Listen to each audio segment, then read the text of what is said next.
অনুশীলনী R1 ত 1 number প্ৰশ্ন চাবা বৰ্গমূলৰ দ্বাৰা ৰুটটোৰ আনুমানিক মান 2 দশমিক স্থানলৈ উলিওৱা। আমি ৰুটটোৰ আনুমানিক মান হৰণ পদ্ধতিৰ দ্বাৰা নিৰ্ণয় কৰিম। প্ৰথমে কি কৰিবা, হৰণ চিহ্ন এটা দিবা, 2 এটা দিবা। 2 দিয়াৰ পিছত মন ৰাখিবা দশমিক এটা দিয়াৰ কাৰণ 2 দশমিক স্থানলৈ উলিয়াব দিছে। দশমিক দিয়াৰ পিছত জোৰ হিচাপে শূন্য লোৱা। এজোৰ ললো, দুজোৰ ললো, মানে 4টা শূন্য ললো। পিছত এককৰ পৰা এই জোৰ হিচাপে যি শূন্য লৈছিলো প্ৰতিটা জোৰতে যেহেতু বৰ্গমূল নিৰ্ণয় কৰিব দিছে প্ৰতিটা জোৰতে বাৰ দিবা। দিলো এটা বাৰ, ইয়াতো এটা বাৰ দিলো, 2 অকলে আছে, ইয়াৰ ওপৰত এটা বাৰ দিবা।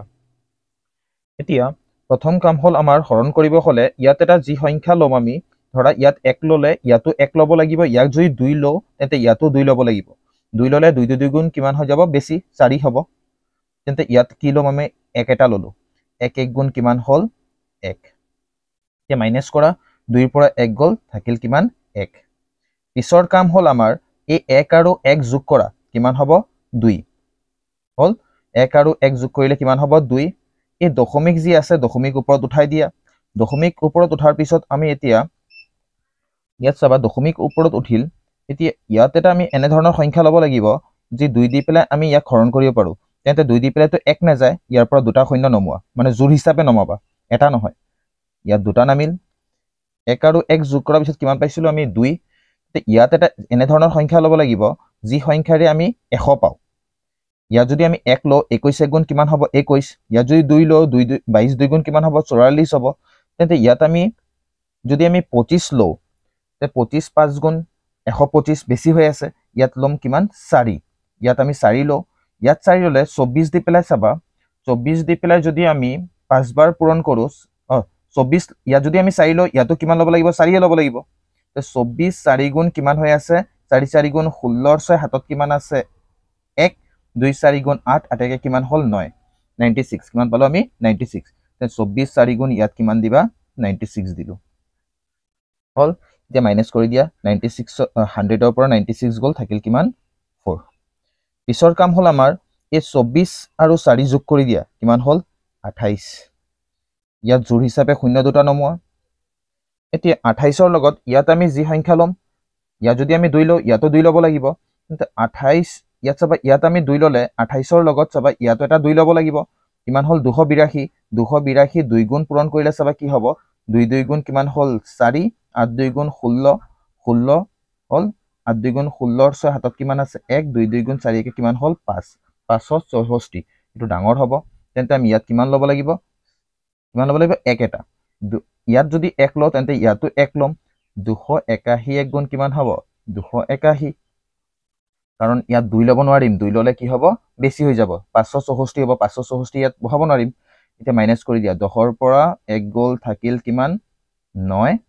ইয়াৰ থাকিল 9, 9ৰ পৰা 8 গ'ল, থাকিল কিমান, 1। ইয়াৰ পৰা ধাৰ কৰিছিলো, 3ৰ পৰা 2 গ'ল, থাকিল কিমান, 1। কিমান থাকিল, 119। এতিয়া আমাক প্ৰশ্ন সুধিছিলে বৰ্গমূলৰ দ্বাৰা ৰুটটোৰ আনুমানিক মান 2 দশমিক স্থানলৈ উলিওৱা। এতিয়া দশমিকৰ পিছত চাবা 2টা সংখ্যা আছে, 2 দশমিক স্থানলৈ উলিয়ালো। তেন্তে ইয়াত কি লিখিম, ৰুটটো ইকুৱেল 1.41। এটি হল কি ইয়াৰ সলিউশন। নম্বৰ 2 কি চাবা, 2টা অপৰিমেয় সংখ্যা লিখা যাৰ যোগফল পৰিমেয় আৰু পূৰণফল পৰিমেয় বুলি কৈছে। চাবা কেনেকৈ কৰোঁ আমি।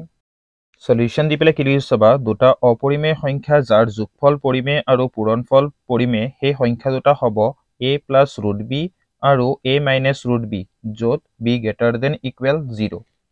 চাবা উদাহৰণ দি আমি বুজি লওঁ। উদাহৰণ এটা দিলো,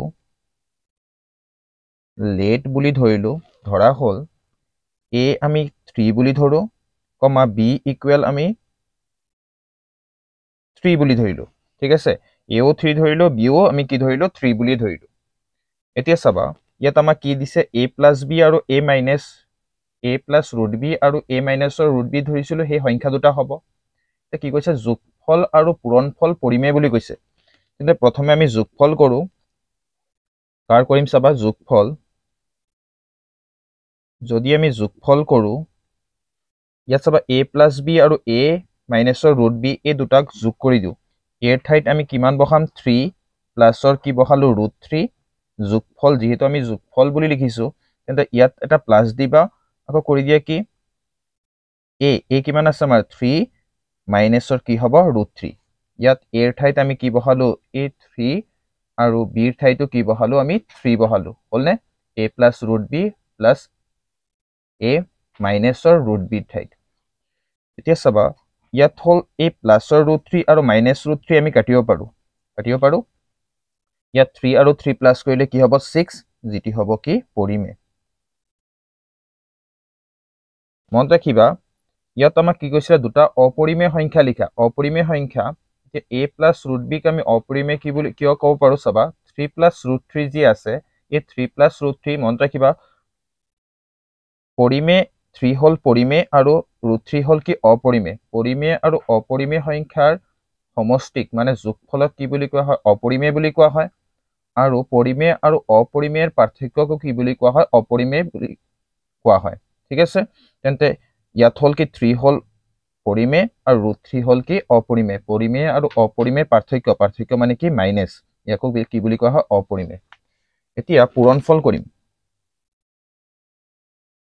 পূৰণফল কৰিছো আমি পূৰণফল কেনে কৰিবা চাবা ইয়াত a প্লাছ b আছিলে a প্লাছ b ৰ ঠাইত আমি কি বহাম 3 প্লাছ √3 যেহেতু পূৰণফল তেন্তে ব্ৰেকেট এটা লগাবা আকৌ a মাইনাছ √b আছে তাতো পূৰণ কৰি দিয়া a ৰ ঠাইত কি বহাবা 3 মাইনাছ কি দিবা √3 হল এতিয়া ইয়াত আমি সূত্ৰ প্ৰয়োগ কৰিব পাৰো যেহেতু আমি কি জানো a plus b whole into a minus b কি হয় a স্কয়াৰ মাইনাছ কি হয় b স্কয়াৰ হল এটা a square minus b square আমি কি লিখিব পাৰো 3d স্কয়াৰ মাইনাছ √3 ৰ হোল স্কয়াৰ বুলি লিখিব পাৰো হল এতিয়া চাবা 3d স্কয়াৰ কি হয় 3d স্কয়াৰ হয় 3 মাল্টিপ্লাই 3 কৰি দিবা 3 3 গুণ কিমান হল 9 ইয়াত লিখিব পাৰো 9 আৰু ইয়াত কি হয় ৰুটে আৰু স্কয়াৰে কাটিব পাৰি এই ৰুটে আৰু স্কয়াৰে কাটি গল ৰখি গল কি 3 9 ৰ পৰা 3 মাইনাস কৰি দিয়া কিমান পালো আমি